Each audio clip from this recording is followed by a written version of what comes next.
Well, on top of all this other news, there's also a new report out today saying that General Mark Milley, the chairman of the Joint Chiefs of Staff, is telling congressional lawmakers that more money will be needed by June to assist Ukraine in its war against Russia. Now, this is according to multiple sources cited in the Washington Examiner. That news comes as our Treasury Secretary delivers a check for $1.25 billion in economic aid to Ukraine for things like hospitals and schools. You saw her giving that to President Zelensky. That money is just part of a new $10 billion package of civilian aid for Ukraine as its war enters a second year with Russia. Civilian aid, regardless of how you feel about support for Ukraine. It's a lot of money. And if these are the people in charge of convincing Americans and our representatives in Congress to keep the money flowing, quote, no matter how long it takes, then maybe we should start praying for the innocent people of Ukraine. The total so far is getting close to $80 billion. Now back to Milley, the chairman of the Joint Chiefs of Staff. He is the principal military advisor to the president. And as President Advisor's principal military advisors, he was there before, during, and after the botched withdrawal of Afghanistan. The president's principal military advisor, who thought it would be a good idea to leave behind more than $7 billion of military equipment, a total just confirmed by a new report from the Special Inspector General for Afghanistan Reconstruction. We also left behind a priceless amount of human capital, and that was Milley's idea. And Yellen, well, she's been wrong at every turn about inflation. She was once a respected member of the Federal Reserve Bank. She's now a hyper-partisan political operative. And both Yellen and Milley carry on, comfortably employed with full pay and benefits, courtesy of your tax dollars. Why haven't they been held accountable? And why, when we ask about accountability, well, we have to ask about COVID, of course. This new information from the Department of Energy, all but confirming the Wuhan Institute of Virology in China is the source of the pandemic. We cannot forget about the concerted effort to suppress the lab leak theory by people like Dr. Fauci and the legacy media. One has to wonder if any of them will be held accountable. Fauci's retired, but he's not going anywhere. And when we talk about that concerted effort, we're not just talking about the censorship and suppression of any story that suggested the Wuhan lab was the source of the pandemic. We are also talking about how certain people tried to shame us for applying deductive reasoning and common sense to a very simple question so many experts seem unwilling or unable to answer even now. Where did this deadly virus come from? Now, the COVID collusion we all witnessed to silence and embarrass free thinkers flowed from Washington, D.C. and Dr. Fauci's office at the National Institutes of Health to the CDC and the FDA, over to the World Health Organization, to the world's biggest pharmaceutical companies and the legacy media, and even all the way to the broadcast network's late-night talk shows, and then back around again. It's the same thing they did with Hunter's laptop and the Trump-Russia collusion hoax. Repeat the lies until they become the truth. Now, fortunately, the truth can be stubborn sometimes. Watch how hard it is here for Stephen Colbert to take Jon Stewart's obvious COVID joke about the origins of the virus. And this is all the way back in July of 2021. If you look at the name, let me see your business card. Show me your business card. Oh, I work at the coronavirus lab in Wuhan. Oh, because there's a coronavirus loose in Wuhan. How did that happen?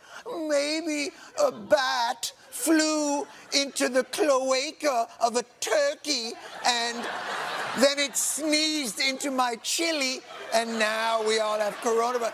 Listen to this. Wait a second. All right. John. Oh my God. Oh my God. There's been an outbreak of chocolatey goodness near Hershey, Pennsylvania. What do you think happened? Like, oh, I don't know. Maybe a steam shovel mated with a cocoa bean. Or it's the chocolate factory. Maybe that's it. Now, despite the 2020 hindsight we can glean from Stewart's assessment on COVID more than a year and a half later, thanks to this new information from the Department of Energy, the White House, Dr. Fauci, they still won't concede that they could be wrong. So I guess the joke is on us, at least as long as people like Dr. Fauci and General Milley and Janet Yellen and the rest, all of whom have been proven to be so wrong so often about so much, never suffer the same consequences as those who are proven right after the facts finally do come out. Let's talk about all this a little bit more and accountability with former Deputy Assistant to President Trump, Sebastian Gorka, host of the Gorka Reality Check. Catch it on Newsmax Sundays at 7 and 10 p.m. Well, Seb, this is a question I actually get from a lot of younger people about why these folks in government who have failed so often, who have been wrong about so much, are never held to account. Yeah. First things first, I want to set the record straight. Jon Stewart stole that joke from my buddy, Chris Plant, who hosts the Biden Chronicles on Newsmax.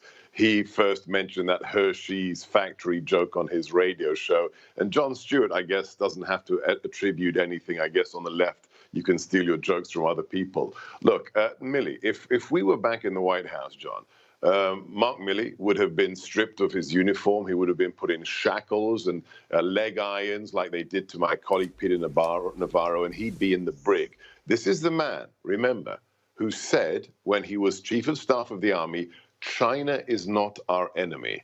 Then, when he rose to the highest position in the U.S. military under the Trump administration, he has since confessed that he told his counterpart, General Lee in Beijing, don't worry about the president. If he does anything about China, I'm going to give you a heads up. That's treasonous. That is helping our enemies as the most senior military officer. And he's also the person who, under oath in front of the Senate and the House, said, I don't know what critical race theory is, but we need to teach it at West Point because I'm white and I'm angry. Well, maybe if you studied China a little bit more closely, we'd be in a better position today. Maybe you wouldn't have said the following a year ago. He said, Kiev is likely to fall in 72 hours. Instead of Janet Yellen taking these massive, goofy, prop checks to Kiev, maybe we'd have somebody who actually knows what they're doing and isn't a traitor at the top of the U.S. military. And you get it, Seb. I mean, you understand what's at stake here for Ukraine and the rest of Europe if this war is lost, if Putin continues his advance.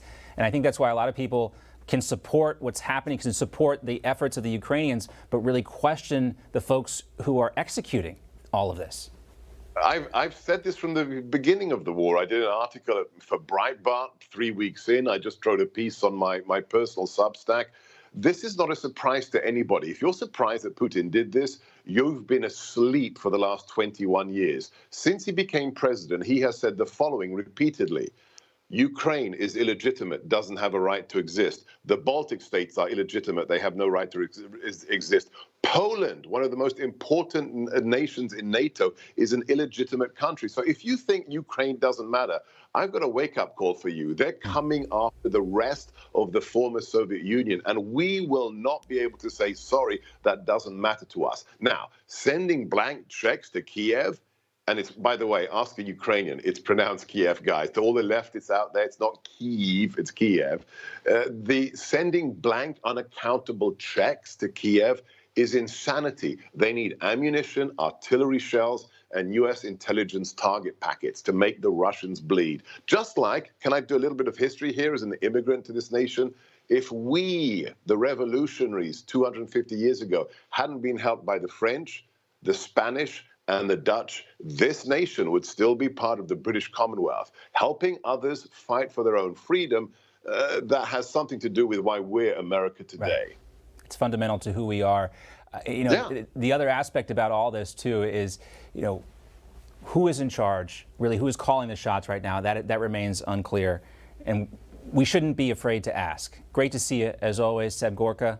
We'll catch you in the reality check. And thank you for setting the record straight, too. Hat tip to Chris Plant. I didn't mean to slight him there. It's a great joke, and that's why Jon Stewart probably lifted it. So hat tip to Chris Plant on that. Thanks for setting the record straight, Seb.